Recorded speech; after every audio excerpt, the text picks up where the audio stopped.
ये है सिंगापुर, दुनिया का चौथा अमीर तरीन कंट्री जिसका इंफ्रास्ट्रक्चर और टेक्नोलॉजी पूरी दुनिया के लिए एक मिसाल है। साउथ ईस्ट एशिया का फाइनेंशियल हब और दुनिया का सबसे कम करप्ट कंट्री। सिंगापुर के लोग पूरी दुनिया में एजुकेटेड, हेल्थी और प्रोडक्टिव माने जाते हैं। लेकिन आज से कुछ साल पीछे चले जाएं तो 1965 में जब मलेशिया ने सिंगापुर को खुद से अलहदा किया तो इस वक्त सिंगापुर की 80% आबादी शदीद गुर्बत का शिकार थी। तकरीबन 70% लोग गरीब बस्तियों में रहते थे। ओपीएम का नशा आम था और बेरोजगारी इतनी ज्यादा थी कि लोग चंद पैसों के लिए एक दूसरे की जान लेने के लिए भी तैयार होते थे। और ऐसा लगता था कि यही गरीबी, वायलेंस और करप्शन अब सिंगापुर का मुकद्दर है। तो फिर इतना बड़ा बदलाव कैसे आया?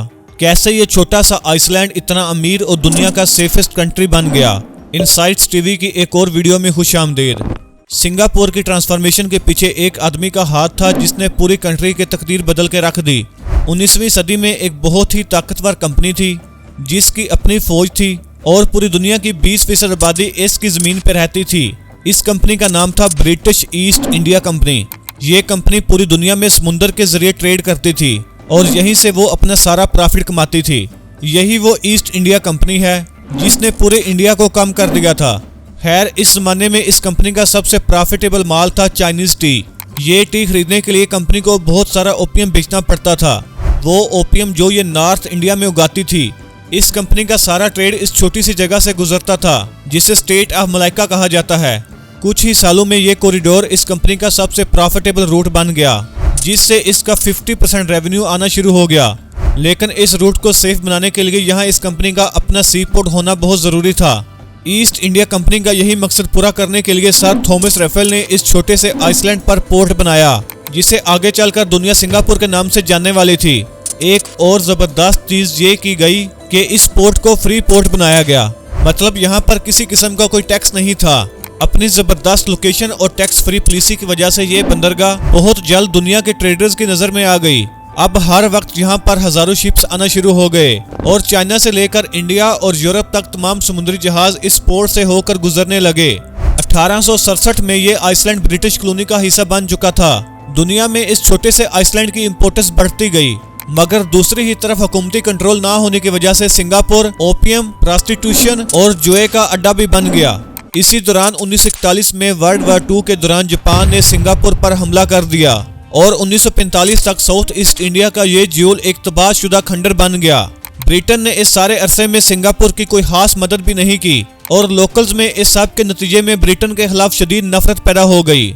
इसी दौरान वो आदमी सामने आया जो सिंगापुर की तकदीर बदलने वाला था। इसका नाम था ली कुआन जी।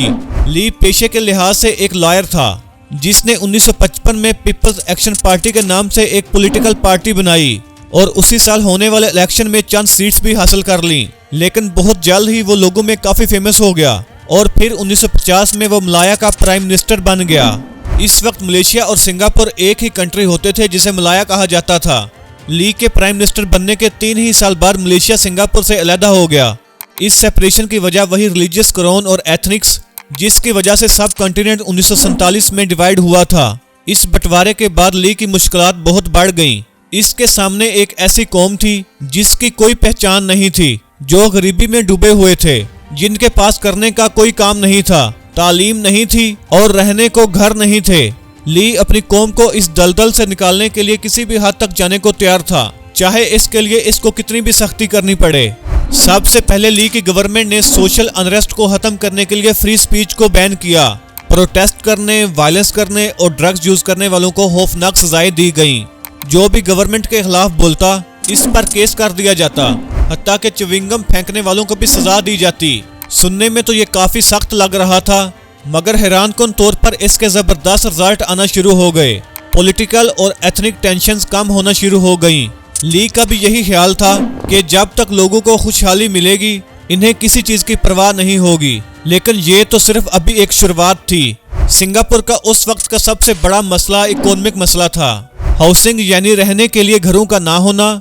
सिंगापुर के 70% लोग कच्ची आबादियों में रहते थे।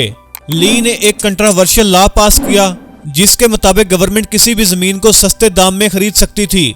इस सस्ती जमीन को खरीदकर गवर्नमेंट ने सस्ते घर बनाना शुरू कर दिए।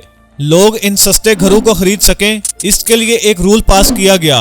जिसमें हर किसी की सैलरी में से 25% काट कर सेंट्रल प्रोविडेंट फंड में सेव किया जाता और 25% गवर्नमेंट अपने पास से देती। और इस तरह ये 50% सेविंग हर बंदे की जमा हो गई और लोगों ने कुछ ही टाइम में घर खरीदने शुरू कर दिए। आज 80% सिंगापुरियन उसी घरों में रहते हैं जो गवर्नमेंट ने बनाए थे। हाउसिंग के बाद दूसरा सबसे बड़ा मसला था जॉब्स। सिंगापुर के पास ना कोई नेचुरल रिसोर्स था और ना ही कोई पड़ोसी देश उससे ट्रेड करना चाहता था। ली ये समझ चुका था कि जॉब्स क्रिएट करने का एक ही तरीका है कि बाहर से फॉरेन इन्वेस्टमेंट लाई जाए। इसी को देखते हुए टैक्सेस लो कर दिए गए और रेगुलेशन तकरीबन खत्म कर दी गई। बल्कि सिंगापुर गवर्नमेंट ने तो यहाँ तक अनाउंस कर दिया कि बाहर से आने वाली किसी कंपनी से पहले 10 साल तक कोई टैक्स नहीं लिया जाएगा। फॉरेन कंपनी सिंगापुर में आना शुरू हो गई और कुछ ही सालों में बड़ी बड़ी कंपनीज अपने हेड ऑफिस सिंगापुर में खोलने लग गईं। सिर्फ 10 सालों में सिंगापुर में अनएम्प्लॉयमेंट 0 हो गई और ग्रोथ रेट 13% तक पहुंच गया। और दूसरी ही तरफ सरकारी दफ्तरों में करप्शन खत्म करने के लिए सख्त लॉज इंट्रोड्यूस करवाए गए। करप्शन के जुर्म में फांसी की सजाएं दी गईं और दूसरी ही तरफ सरकारी अफसरों की सैलरी 10 गुना बढ़ा दी गई। पूरी दुनिया में गवर्नमेंट सर्वेंट्स की इतनी सैलरी नहीं जितनी सिंगापुर में है। इसका नतीजा ये हुआ कि आज सिंगापुर पूरी दुनिया का सबसे कम करप्ट कंट्री है और इसीलिए इन्वेस्टर कॉन्फिडेंस ज्यादा होने की वजह से बड़ी बड़ी कंपनीज वहां पे आसानी से इन्वेस्ट करती हैं। इसके अलावा ली ये जानता था कि इसका सबसे कीमती रिसोर्स है ह्यूमन कैपिटल और इसी को डेवलप करने के लिए इसने टेक्निकल स्कूल बनाए। फॉरेन कंपनीज को भारी कीमत अदा की गई कि वो सिंगापुर आके लोकल लोगों को ट्रेन करें। इसके नतीजे में सिंगापुर की वर्क फोर्स दुनिया की सबसे मेहनती वर्क फोर्स बन गई। ज्यादा लोग पैसे कमाना शुरू हो गए, मतलब सरकार के लिए पेंशन फंड में ज्यादा पैसा आना शुरू हो गया और वही पैसा सरकार ने लोगों की बेहतरी के लिए खर्च करना शुरू कर दिया।